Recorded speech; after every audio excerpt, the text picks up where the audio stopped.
Karena saya melihatnya PSI ini kan partai seperti mawar yang berkembang tapi yang tidak diinginkan. Ini makanya kemarin saya kaget yang juga. tidak diinginkan oleh siapa bang? Mawar Ya, saya putih nggak yang tahu berkembang. lah. Saya tidak mau menyebutkan partai mana karena nanti seakan-akan saya melihat menghina partai yang merasa lebih besar dari PSI. Tapi saya yakin sekali dengan hadirnya PSI ini kan sesuatu yang luar biasa untuk pendidikan politik kaum muda. Pendidikan kaum muda, kita tahu kaum muda itu, anak muda itu butuh yang namanya eksistensi. Problem eksistensi itu menjadi problem di anak muda gitu. Nah, saya melihat hari ini keberadaan mereka seakan-akan sepertinya dinegasikan oleh kemarin yang coba mereka harapkan bisa mendapatkan sebuah perhatian. PD Perjuangan gitu sebut saja. Jangan disebut, nanti ngamuk-ngamuk gitu. PD-nya ntar kalau Bang Kapitra sih ngamuk-ngamuk, tapi ada tuh yang satu lagi tuh anggota dewan yang kerja marah-marah tuh. Deddy Sitorus ya namanya, ngamuk-ngamuk mulu tuh. Itu yang mulutnya kayak tong sampah itu.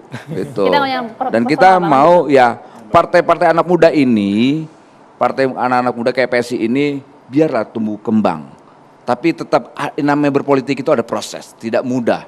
Nggak mudah seperti yang ya kita bayangkan. Berpolitik, kemudian berdemokrasi, lantas menjadi ketua umum, enggak. Itu ada proses panjang. Dan PDIP, proses itu sudah dilakukan oleh PDIP. Dan Gerindra juga merasakan proses itu semua. Menjadi besar itu tidak mudah. Menjadi besar itu catatannya tidak mudah. Betul. Tidak mudah seperti yang kita bayangkan. Jangan hanya karena Mas Kaisang masuk menjadi ketua umum PSI, kemudian dia besok langsung besar, itu susah. Nggak mungkin, saya akan katakan itu tidak mungkin. Kalaupun saya katakan tidak mungkin, untuk memotivasi mereka untuk menjadi hal yang mungkin.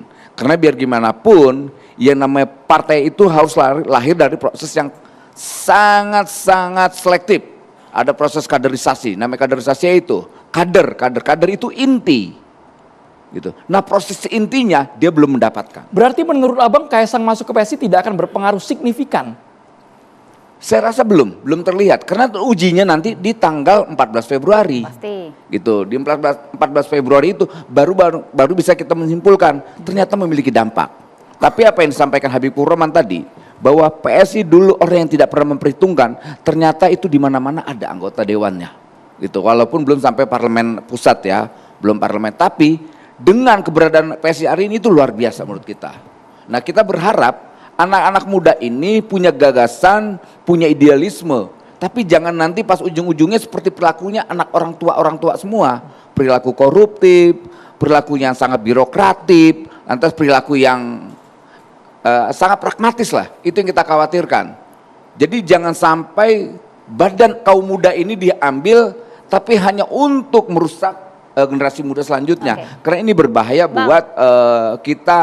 Kayak contohnya saya dulu pernah merasakan anak muda gitu. Dulu kita ketika 98 kita punya semangat kaum muda itu luar biasa. Dan kami tunjukkan itu sampai tua sekarang ini saya tetap berusaha untuk muda cara berpikir. Jangan sampai nanti PSI itu berpikirnya malah seperti orang tua. Secara umur muda tapi perilakunya seperti orang tua. Nah kalau ditanya apa harapan nanti kita saya sebagai pendukung Prabowo, kita berharap kawan-kawan PSI ini, anak muda ini, ya Pak Prabowo kan punya komitmen terhadap kaum muda. Pak Prabowo menyampaikan berkali-kali, saya akan menjadi jembatan dan saya akan memberi jembatan emas buat kepemimpinan kaum muda. Nah itu komitmen Pak Prabowo. Dan saya yakin sekali komitmen Pak Prabowo akan benar-benar beliau tunjukkan untuk anak muda ke depan.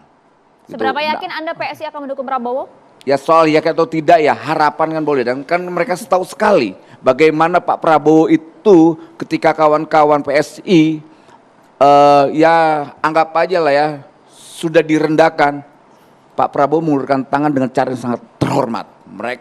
Pak Prabowo itu menghormati mereka dengan apa? Menjulurkan tangan. Anak muda bangkit, anak muda bangkit, itu luar biasa Pak Prabowo. Itu simbol pesan dari tokoh yang hari ini saya lihat, yang saya dukung, memberi ruang dan kesempatan untuk kaum muda untuk bangkit. Jadi sis dengan dan apa? bro, PSI. Kenapa? Sis dan bro tidak perlu mengemis untuk mendapatkan dukungan. Jangan, anak muda nggak boleh mengemis. Oke. Anak muda tidak boleh mengemis, karena kekuasaan itu bukan cara mengemis merebutnya, dengan cara berjuang dengan mengepalkan tangan. Di sini ada anak muda bang, kita libatkan sebelum ke Bang Ginting dan juga Bang Kodari ya. Bang Kodari, kita libatkan mahasiswa yang ingin bertanya, silakan. dengan pertanyaannya. Ya, selamat malam. Perkenalkan saya Anjani dari BEM Fikom Universitas Mercu Buana. Saya ingin bertanya kepada Bang Diki dari PSI. Apakah Mas Kaisang ini menjadi ketum PSI ini merupakan suatu pilihan yang efektif bagi partai itu sendiri? Karena yang kita ketahui bahwa Mas Kaisang ini sebelumnya kan belum pernah ada atau belum pernah terjun lah ke dunia politik ini. Apalagi prosesnya dilakukan secara karbitan.